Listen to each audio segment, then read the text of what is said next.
Welcome to Unveiling Visitants, an episodic series with and as a result of survivor angels. Join psychic medium Sarah Lemos and myself, Chaplain Jodi, as we examine, listen, debate, and converse about evidence to determine if the visitants are spirit or angel.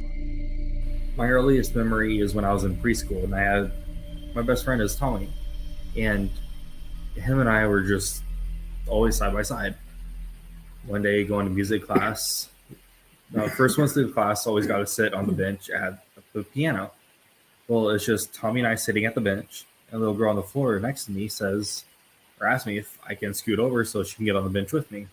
I said I can't because Tommy's sitting next to me. There's no room. I turn over, look at Tommy, and he's not there. So I confused look over back at the girl. She says, Tommy doesn't exist. No one in our class is named Tommy. So I'm just looking down, I scoot over, let her up. At the end of the day, we get back to our class, and Tommy's standing in the middle of the class with a shoebox. He just walks up to me and says, he's got to go. He will return when he needs to. Sarah, my dear friend Sarah. Yes, how are you? It's so nice when we can actually see our friends, but what about when we can't see our friends? At least other people cannot see our friends. They're imaginary. Yeah. I think this is, like I was saying, this is something I was thinking about last night. And many young sensitives or psychics or mediums, a lot of times experienced having an invisible friend. A lot of people that I talk to, younger kids and things like that, about their gifts, sometimes, not all the time, but sometimes they do have imaginary friends. And I think this is really interesting because they've explained more to me. I'm just not assuming off of just imaginary friend, but it is interesting. And it's interesting to me because when I was a little girl, I had an imaginary friend too. And it was an imaginary friend. And this is what I was thinking about last night. The difference between spirits, imaginary friends, or could they be the same? Could they? And I don't know what you think about that, Jodi. Could they? I mean, could they? I think they could be. I think they could also be angels. Oh, I didn't even think about that. That makes so much sense. They're different to me. Like that's crazy. That you just blew my mind, Jodi, because for me, of course, being a psychic medium, I see it one way. There's one-way street. I believe in angels, don't get me wrong, but the first thing I do is immediately go to spirit. And I love how you bring this up. And see, for me, I immediately go to angels rather than spirit. And this is why we're so good together. Yeah. But I know I have a good friend who's a psychotherapist and a few other people that are in the mental health field. And they say 65% of people either had an imaginary friend when they were a child or have an imaginary friend as an adult. Really? I found that piece really interesting. As an adult, they say it's generally those who feel isolated and don't have a lot of friends, which makes perfect sense. But at the same time, those who experience the imaginary friends are more creative. They are more open to things. Yeah. Not that they're necessarily more intelligent, although they could be. Right. That's very possible. They don't believe that it's related to autism. They think that autism is not part of this realm, shall we say. Okay. But very much they say it's a great thing. It's not a negative thing to have an imaginary friend because it is going to, like you said, as a sensitive, And like as we heard from Brad, and of course you're a sensitive being a psychic medium and everything, it opens you up more to more experiences, not only of this dimension that we're in, but other dimensions. Yeah. And it makes sense too. I mean, for me personally, it was when I was young. And, put the place, a table setting out for my imaginary friend, put them in the car, the imaginary friend, took them everywhere, the imaginary friend. But spirits were a bit different for me. They showed up different. They acted different. So my imaginary friend, a lot of times psychics are like, oh, I had one and it was a spirit. I'm not sure. I can say I had an imaginary friend, and I can tell you that I saw spirits as a young child.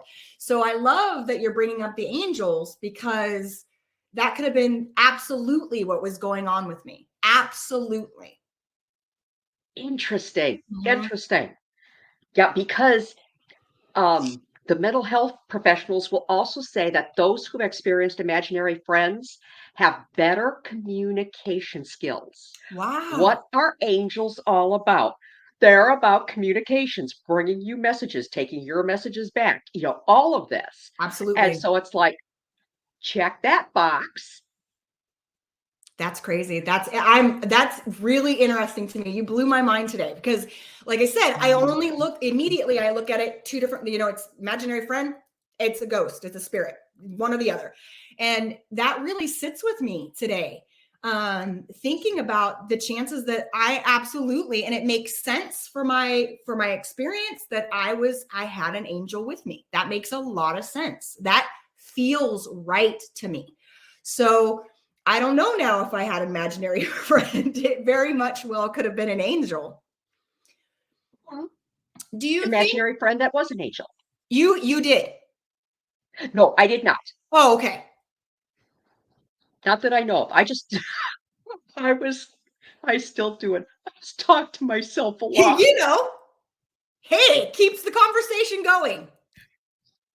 I'm just. And what I learned as I grew up is I really wasn't talking to myself. I was talking to my angels. Yeah.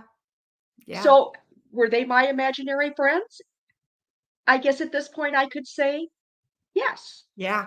It just took me a while to put two and two together. Yeah, same. That's incredible. Uh-huh. That's incredible. Another piece that the professionals say that you get if you have imaginary friends is you have greater self-esteem and you're more self-confident. Wow. What would you say to that?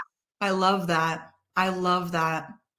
And again, it really feels like something that the angelic realm would come and gift us. Like it's just, it's interesting to look at it in a different light. I mean, I know some children, have imaginary friends, and you speak to them and they end up finding out later on it was grandma or grandpa that had already passed on. Like you all of a sudden they start using a name, and that name was their grandmother's name. And nobody's talked about used grandma's name, Anita or whatever. They've always said grandma. And all of a sudden this little one is saying, they can see this imaginary friend, and their imaginary friend's name is Anita, right? And that's grandma's name. So, I mean, I think we have, different things for everybody, but it's interesting how children are kind of more open to that and available. Absolutely. Well, and my daughter, Jessie. Yes. She was in the grocery store with her oldest, and I think he was 3 at the time. He just turned 10. So this has been a few years ago. And he was in the shopping cart, and he started talking to someone. And so Jessie asked him, well, who are you talking to? And he said, Grandma. Wow. And well, his grandmas are still alive. And so Jessie asked him if she had a name. And he said, yes. I don't remember the name off the top of my head right now that he gave her. Jessie said, there is no grandma with that name in any of the family trees. Wow. Wow. So what do you do with that? Yeah, I think too, we as young sensitives, kids, it's what it feels like, most like. It's what that energy looks like. So I'm just going to suggest that maybe it was grandma, because it looks like a grandma, smells like a grandma, acts like a grandma. It's a grandma, right? But very interesting. And again, you're in a public place. So the chances are that grandmother was just tooling behind their loved ones. And this little angel was like, aha, grandma, and being able to correspond. I think that's amazing. Yeah, absolutely. So I find this whole imaginary friend piece one of the most fascinating things about all of the paranormal and the supernatural, because, like I said, professionals say 65% of people will go, yep, I either had one or I've got one. Wow. And of course, they also said too that as adults, or well, not even just adults, but children and adults can gain an imaginary friend as a trauma response. And of course, my piece with Survivor Angels, then I'm always looking for those things having to do with trauma. Right. And that would make sense, because that would be a trusted person to talk to. But there again, angel. Yeah. Talk to our angels. They're safe. Yeah, I can see Because that. if you're getting a negative feeling, that's not a good angel. That's a fallen angel. Yeah. And so you back off. But if you're getting the warm fuzzies, that's the good angels. Yeah. Yeah. Beautiful. Yeah. All right. Yeah, so go ahead. Yes. no, go ahead. No, I was just, it's interesting too, though, because like I said before, youngins tend to, they can see their family members and they also feel warm and fuzzy. Like family members, when they come to speak to you or connect with you, there is emotions, there are feelings that happen. So kids could be feeling that too. You never know. Right. Fascinating stuff with imaginary friends. Yes. So could be spirit, could be angel. I agree. Until next time, Sarah. Yes. Take care of your friends. But I always say, like if your child has an imaginary friend or just talking, or they see something in the woods, just listen, support your kid. Even if you're a skeptic, you still want to support and listen to your kid. Thank you for joining us on Unveiling Visitants, an episodic series within and as a result of Survivor Angels. If you would like us to examine your evidence for spirit or angel, send to unveiling.visitants@gmail.com. Please note we will not be able to respond to all evidence submitted.